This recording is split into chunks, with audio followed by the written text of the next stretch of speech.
Welcome to this tutorial on MapLibre, the open-source mapping ecosystem for rendering interactive vector tile maps on web and mobile. Created as a community fork of MapLibre GL JS in 2020, MapLibre is now a Linux Foundation project sponsored by AWS, Meta, Microsoft, and Google. MapLibre GL JS is the flagship browser library. It uses WebGL for GPU-accelerated rendering of vector tiles, giving you smooth 60 frames per second maps. The map appearance is controlled by a JSON-style document, defining sources, layers, and paint properties. Getting started is simple. Install via npm, create a div for your map, and initialize with just a few lines of code. Specify a style URL, center coordinates, and zoom level. You can add markers, pop-ups, navigation controls, and custom layers. The library supports GeoJSON, vector tiles, and raster sources. Camera animations like fly to give your maps a polished feel. MapLibre also includes MapLibre Native for iOS and Android, with the same style spec.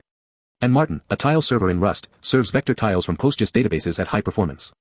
With over 10,000 GitHub stars, 14,000 commits, and a growing plugin ecosystem, MapLibre is the future of open-source mapping. Start building with MapLibre today.